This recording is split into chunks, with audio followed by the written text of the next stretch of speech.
I kind of have an appreciation for James Mangold, or appreciation a little bit, and I guess a better word for it would maybe be like, I don't know, just I'm shocked, and I guess I'm, oh God, what's the word? I'm impressed that he has cojones as big as he does to basically say throughout the movie, Bob Dylan's an asshole. He like usually in music biopics, and James Mangold, this guy is literally one of, if not the best guy to do music biopics, think and walk the line. And he just said, yeah, this guy, you're not gonna like this guy. And this guy has written about, like, again, the 60s, about civil rights movements, and has gone to the March on Washington and whatnot. In this movie, they did a little bit with his wife in this movie, Sylvie, about the core civil rights group a little bit. They talk a little about the Cuban Missile Crisis, and right when that was going on, where does Bob Dylan go? Right to like Folk City, or like one of the Greenwich Village folk bars performances, right? And how like he was so influential at this time with his lyrics, and we're supposed to like him, right? But James Mangold's like, nah, this guy's an a-hole. He treated everyone like crap.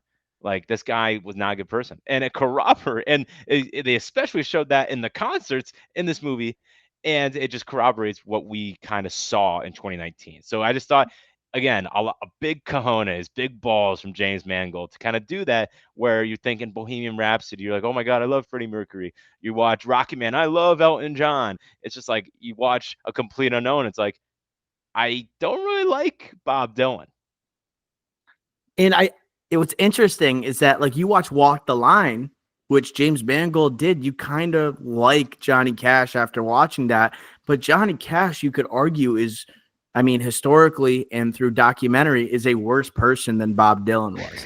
And Johnny Cash is kind of portrayed as such in this movie. It seems like maybe James Mangold, right? He saw what he did with Walk the Line.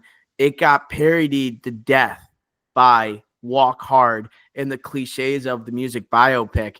Maybe he's like not going to make this person look as heroic, you know? And that's what most music biopics do, where people go goo goo gaga when they look at this figure or they hear that song, but rather portray them. What's it like if you were with this person? If you live day to day with this person.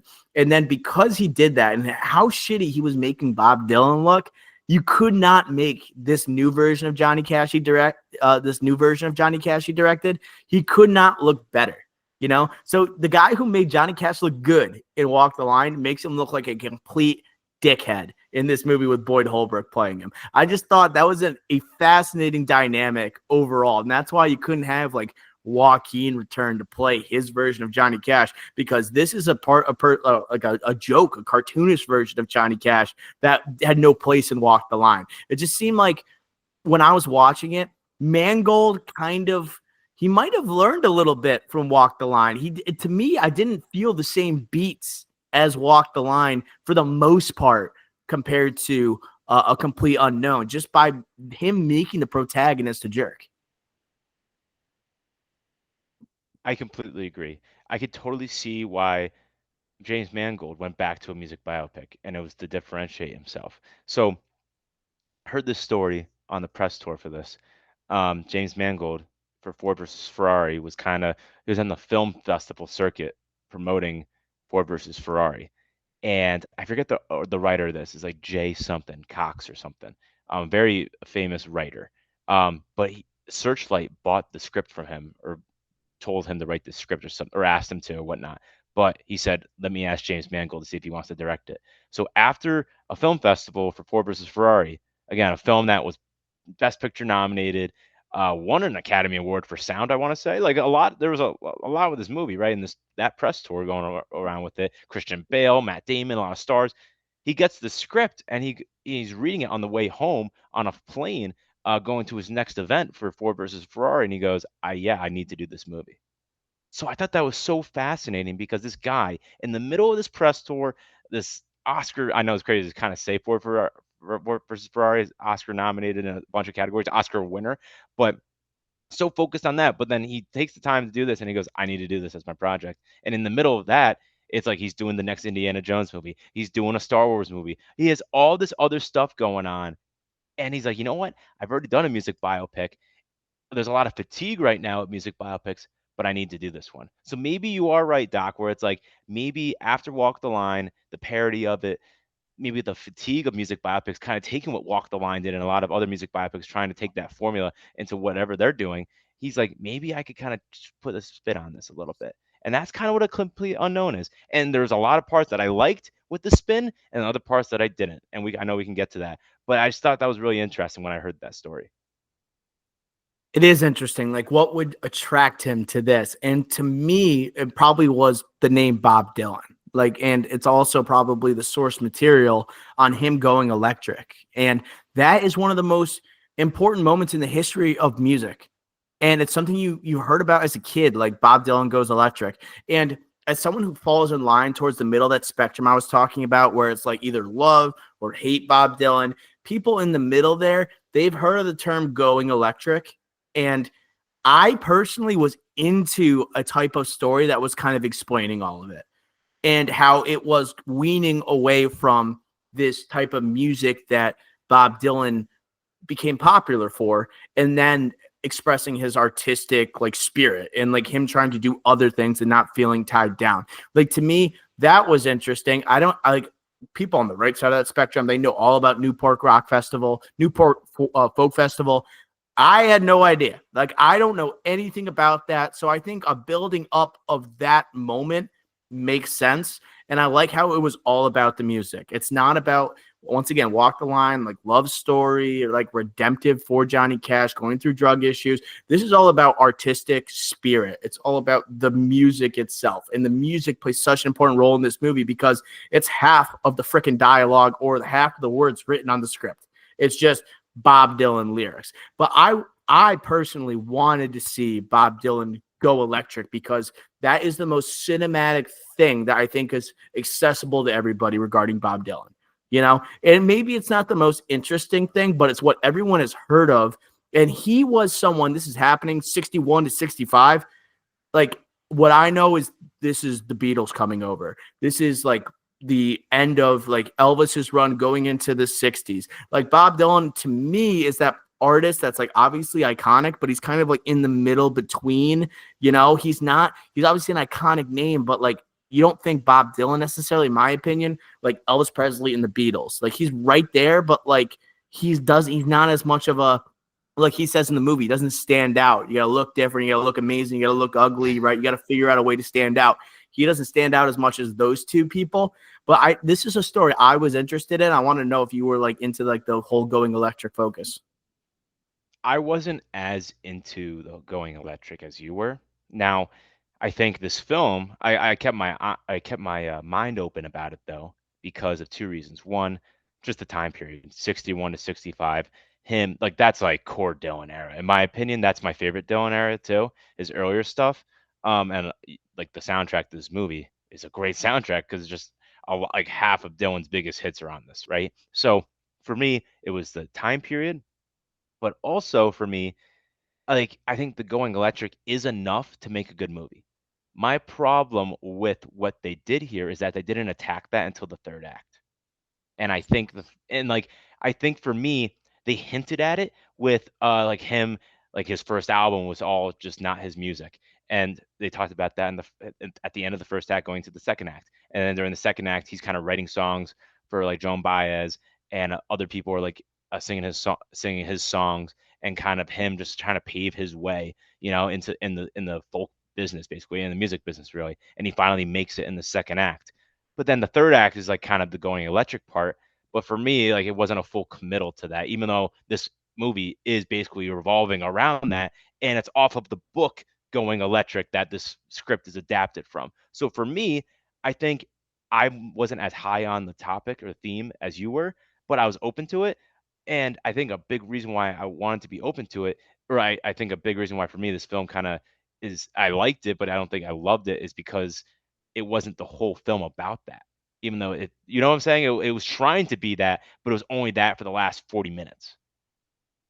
For me, this movie would have gone good to great if you had more of the dynamic of Pete Seeger and Bob Dylan. If you went all in on that dynamic and kind of avoided some of like the love interest, love triangle type of stuff that seemed like very, I mean, I was pretty apathetic about. If you went all in on him, first of all, it's all about going electric. It's building up to this Newport Folk Festival. If you build up like Pete selling this idea of Bob Dylan being a vessel for his folk dream, to like have this brand of music that actually brings about peace, and having a voice loud enough as Bob Dylan, and to see him kind of branch off or divert from Pete Seeger's dream. And then you see that divisiveness like throughout the movie. There was times where I'm like, Edward Norton's really good in this, and I love his dynamic with like Chalamet's Bob Dylan, but he disappears. He Yep. disappears for like the second act of the movie. And I literally was thinking to myself, where's Edward Norton?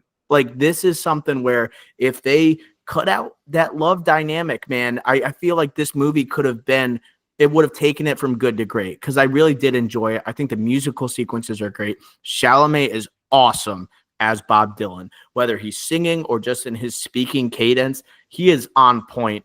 I think they picked a great era to choose. It's not a long-winded biopic that's going from birth, like you make fun of in like Walk Hard, with like the childhood all the way to like the end of the Yeah. movie. It's this time period that we're focusing on. And if you're doing 61 to 65, you got to go deep with Pete Seeger and the folk movement. And I was interested in that because I didn't know who Pete Seeger was. I didn't know the relationship to Woody Guthrie. To me, that was juicy.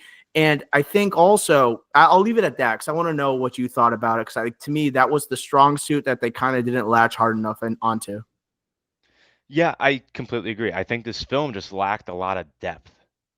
It kind of Okay. stayed surface level for a lot of things. And I think a high ceiling that this movie could have achieved was with the Ed Norton Pete Seeger character, because that connects to the Going Electric so much, right? And Pete Seeger and Woody Guthrie, obviously Woody Guthrie made a huge influence on Bob Dylan's career, right, and on himself, right? But Pete Seeger was like kind of there and a huge proponent of folk music and true folk music, but we don't really get that until the last 20 minutes, not even the third act, the last 20 minutes, because at the beginning of the third act, when if you remember, Doc, when it's the film festival committee and everyone's saying, "Oh no, is Bob gonna go electric?"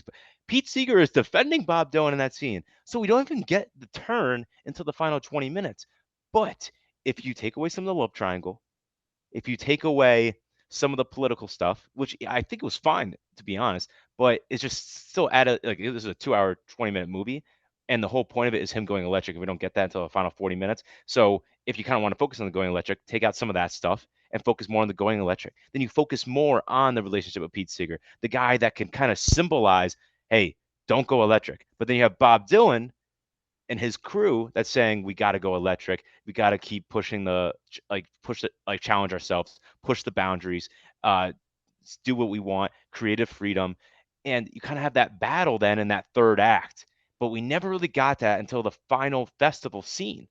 And I think that was a huge drawback to the movie, where it just a lot of depth was missing. It kind of flowed. And this movie, it felt like you said, every other scene was just Bob without a shirt on, middle of the night, writing and singing.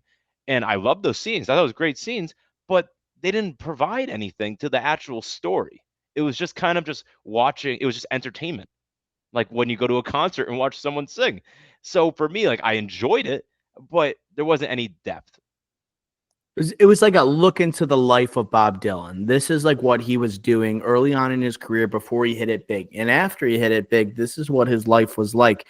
But I think also the performance of Edward Norton, I think Edward Norton is doing even more than what the script gives him in this movie, because there are times where Edward Norton, I'm watching him, there are senses of jealousy that's not really in the script. It's more about like the looks he gives off, like the things that he's saying or doing with his wife at the time.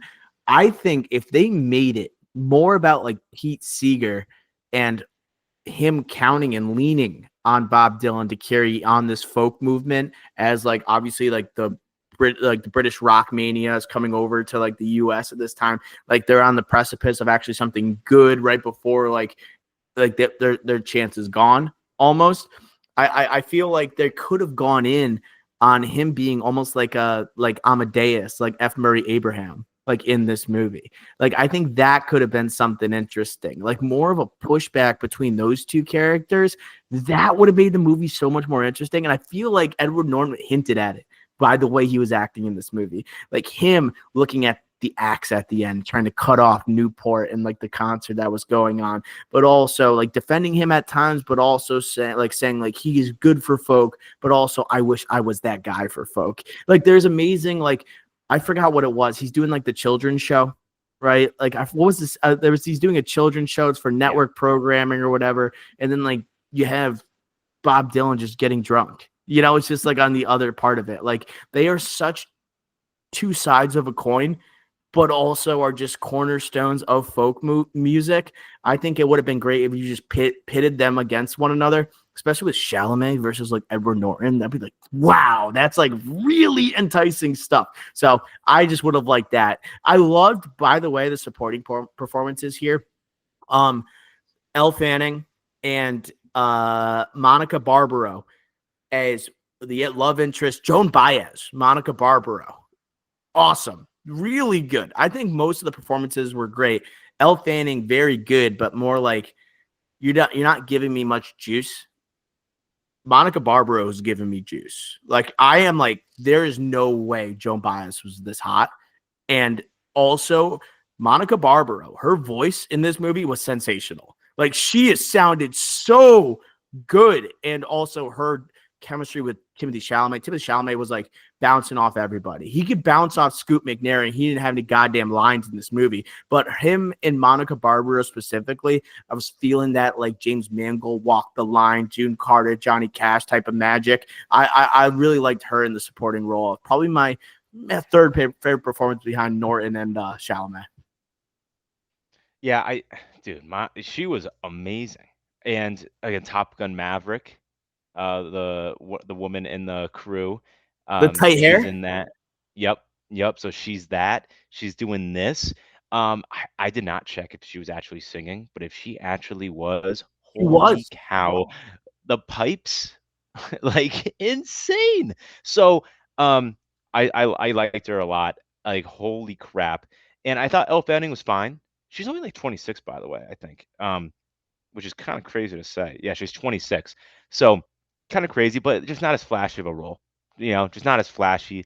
Um, and for me, it's like with her role, that was like a role where we wanted to get more out of Bob Dylan, right? Because she like says like your name's not even Bob Dylan when you're gonna tell me that, or not tell me that, but like when are we gonna talk about that?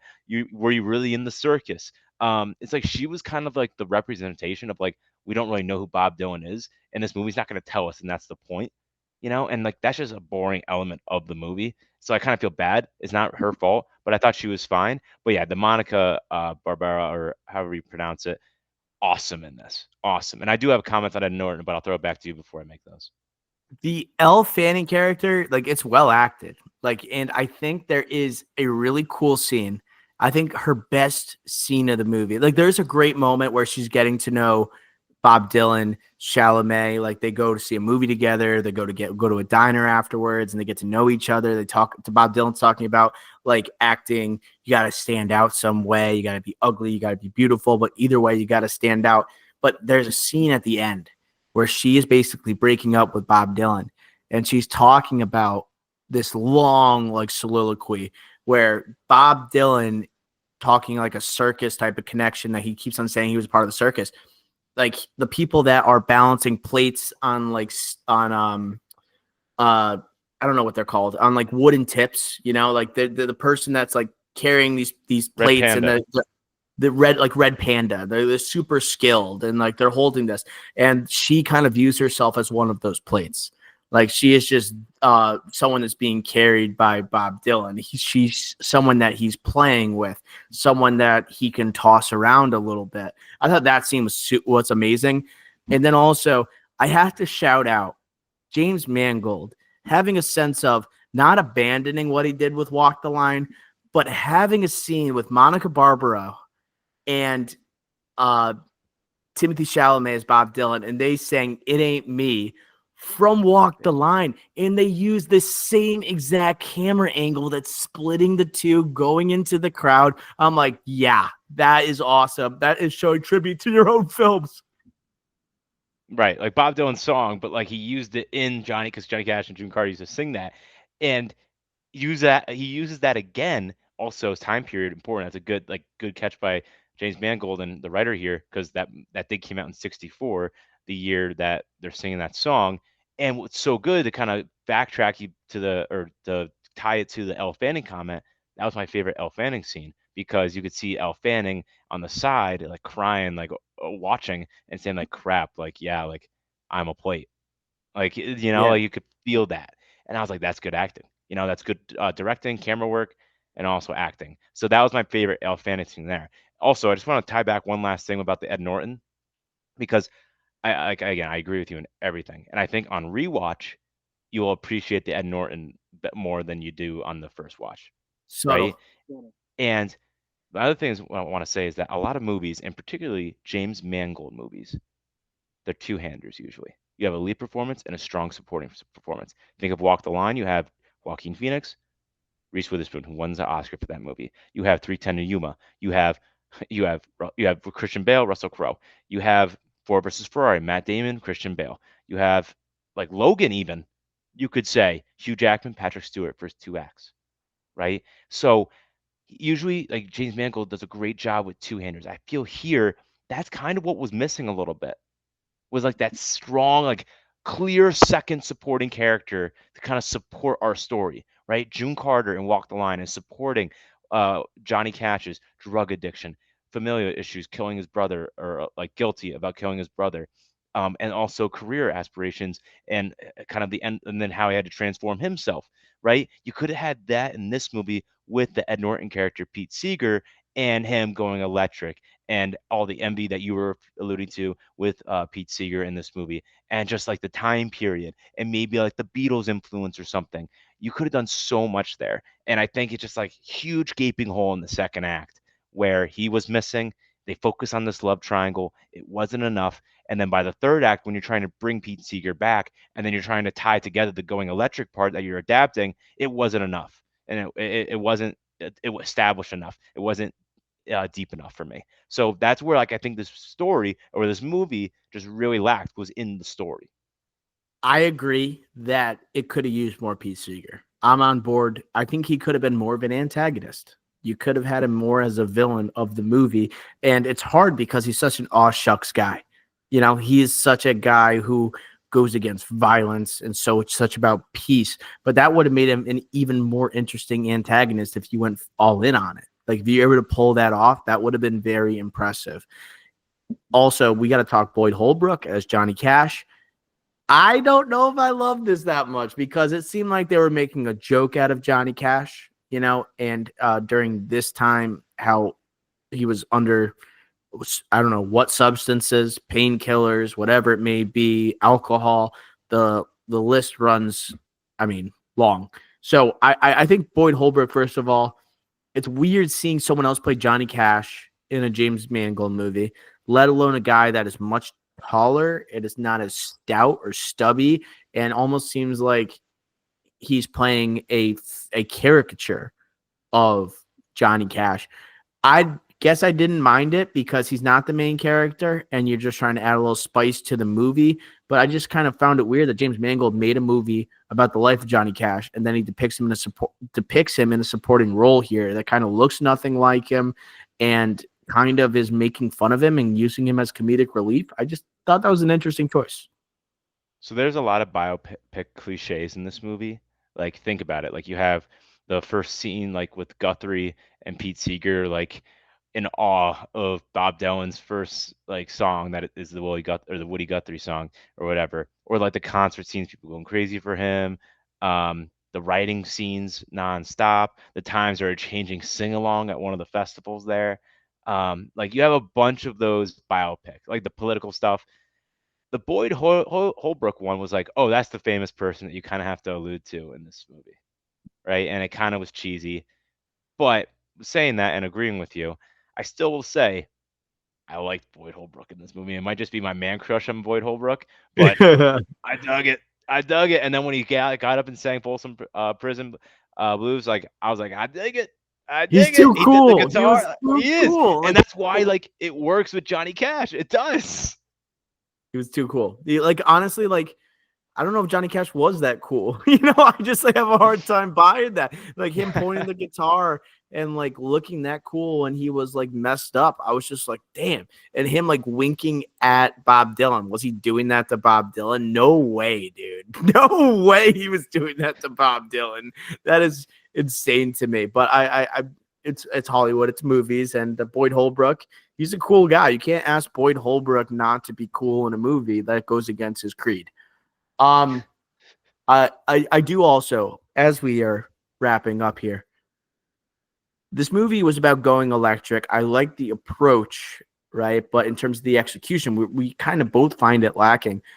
I want to talk about the trope that you're also talking about with movies where it's building up to a performance, like these music biopics. It's building up to whether it be Queen during Live Aid or like something of that nature, and it's like building up to Newport Folk Festival here. It was a good place for this to land, the big game, the big concert, but I think it kind of landed flat. I don't think it was as strong of an ending as I was hoping it would be, and I think it's because the whole movie didn't go all in on folk versus electric. It then had like this extra dynamic with like the love triangle. I think it was the right idea to have that ending, but in terms of the ending, I thought it fell a little bit flat. We're doing a lot of agreeing on this podcast because Oh, I okay. All right. um like they do Maggie's Farm, I think, in that final one, which is a good song, but I didn't like it when they did that one. And I liked a lot of songs that Timmy did. I didn't like that one. They did like a Rolling Stone in that scene as well. But at the time, but like that was the third song, and the scene lost momentum by that point. Where it's like, oh, I know this song, but you were like, ooh, this isn't going well. Not only for Bob Dylan in this movie, but also for me. Um, so for me, I completely agree with you. That was the one music scene that I didn't like, and that's supposed to be your climax. And I think that also kind of goes with the movie where folk people rejected the idea of going electric at the time. So it's just like maybe it was the movie causing that, but also just for me wasn't as good just hearing it. And I think in total, maybe if it didn't feel so abrupt, this going electric part in the third act, then maybe I would have liked it better. But no, it felt like no, we weren't building up to this for 2 hours. It felt like, oh, we were building up to this for the past 20 minutes, up to that final 20 minutes. I do feel like this movie is meant for people like me rather than diehard Bob Dylan fans that want to see something else aside from going electric. And the people that don't care about Bob Dylan, they'll see the end of this movie and be like, Newport Folk Festival? Like, who gives a fuck, about this this festival? I feel like it's people like me that understand that going electric's big. I don't understand all of like why it's important. I feel like I can learn something from this movie, but other people are like, how is this like the biggest moment of Bob Dylan's career at Newport Folk Festival? It just sounds awkward. It sounds weird. I just feel like I feel like the ending would let people down. I'm kind of shocked by the 96% on the audience score because like I didn't hate the ending. I think it ended at the right Timmy, place. It just didn't. Yeah, I think it is. And I think this movie just packed, it didn't pack enough of a punch with that type of ending, but it was in the right mindset. it does have like we talked about. There's not a lot of dialogue, but what it does have is a lot of singing, it's a lot of songs, a lot of performance, whether it's on stage or in a bedroom. And those are the best parts of music biopics. And that's what this movie, for the most part, besides the last scene there, in my opinion, the climax, they hit all those other parts. And those are the best parts of music biopics. That's why the mix with Timmy being the star in this and solid performances all around, that's why I think there's a high Rotten Tomatoes audience score. And I think the music kind of elevates music biopics and makes them like fan favorite, and it makes them have like loud audience reactions. Like think of Bohemian Rhapsody, and everyone pretty much acknowledges it's not a perfect movie, but it's a movie a lot of people rewatch. And that movie made a lot of money, and a lot of people love the performance of Rami Malek as Freddie Mercury, and they loved the Live Aid show. Like there was a lot of music to tune into, and the music scenes landed. Like Timothée Chalamet nailed the voice. You can argue about how difficult it is compared to playing other musical performers, but the gravelly voice hit. Like the awkward like raising of like his pitch in certain moments of the song, nailed. The cadence and like the code that he spoke with like in dialogue rather than singing, Timothée Chalamet nailed it. Like you could tell this guy did his homework on Bob Dylan. Like I felt like I was watching Bob Dylan, not necessarily as much like watching Timothée Chalamet. It felt like he put the work in here. I thought this is where I think we should end. It's does he win the Oscar? Because he's clearly getting a nomination. I think this one, I would have a hard time saying what is the moment for him. I would say him singing The Times Are Changing, and I think that was at Monterey, or maybe it was another version of Newport a couple That of was years prior. it was Newport 64, 64 song that Newport. Yeah. And when he introduces that song, how people are singing it right off the bat, how it's coming off of like the historically significant. I think it was after Kennedy got shot. I think it was 63. So I don't 64. know. Yeah. 64. Okay, Yeah. After Cuban Missile Crisis, after Cuban Kennedy. Missiles, like 61. It's like here comes like the civil rights movement is very, very much in motion at this time. I think that moment probably was like my favorite moment of the movie, but I wouldn't call it an Oscar moment. But the whole thing, it's like this, you felt like you were living with Bob Dylan for 2 hours, you know? So I think he deserves a nomination, but it comes down to also like, uh, the moments where I call back and think about this movie, maybe it's the musical sequences, but like there's not much like him talking with Joan Baez are my favorite moments. You know, like him going to see her and her kind of ripping into him is more entertaining than him getting ripped on. You know, it's like that's not why he's winning an Oscar, but him just going to see Joan Baez and write music and having her like watch him do it. That's funny. And that's like also that's who Bob Dylan is. He's a freaking asshole, like she calls him out to be. I don't know. I just don't think I think he's obviously 1-2 to contend, but I don't know if he has the legs to win it. I think right now he's in the lead, like I talked about. Will he win it though? When April comes around or end of March, I think Coleman Domingo and Sing Sing. I think that's starting to get some legs, but it's still a small movie that nobody's seen. So I do think that's not gonna. I don't think he's gonna win. I think we talked about Adrian Brody. It got released this past weekend, but only in select theaters, not nationwide. A 3 hour, 30-minute movie in intermission. He's in almost every scene, supposedly. We'll see. But again, he's already won. He's already won, and he's an inconsistent Oscar performer. So what that means is that he'll get nominated because he's a former winner, and also he has a high ceiling, high talent level. But will he win it? Will they give it to him because he's so inconsistent? I don't know. Daniel Craig and Queer, movies not being recognized critically or at the box office, but Daniel Craig is respectable. Don't think he'll win it, but he'll get a nom. So that leaves Ray Fiennes for me in Conclave. Polarizing, smaller movie, made money, but smaller. But it may be the one thing for me that's going to be a huge aspect for him is he deserves an Oscar, the legacy Oscar. And you could say the same thing about like other people in this, right? But I think for him, it's the most out of the rest of these nominations. I think the Chalamet aspect is too big right now. Now, in 3 months, we'll talk about this again. Will Timmy be able to freaking have this campaign of campaigns like Everything Everywhere All at Once and carry it another 3 months? We'll see. But I think with Timmy being already nominated, right? Having Dune Part 2 also in his pocket for this year, at the box office, this has got to be successful around Christmas time. To beat a Brutalist at the box office here. And already being an Oscar nominee 7 years ago, Oscars clearly like him. I think he is the leader right now, and I want to say he's gonna win. He's got the common folk on his side more than Adrian Brody does. I think Timothée Chalamet, with his promotion of this movie, like a lot of people that weren't Timothée Chalamet fans have become Timothée Chalamet fans, and like they want to see him succeed. Adrian Brody is so inconsistent. Yeah, I think you used that word earlier in the podcast. Like he is someone that shows up every once in a while, usually good in everything he does. Usually, like sometimes as a lead, other times basically showing up in Wes Anderson movies. Is his performance that much of a powerhouse that it could overtake the power of Chalamet? That's the thing. Is it that big? Like that's where I cannot wait to review The Brutalist on Monday.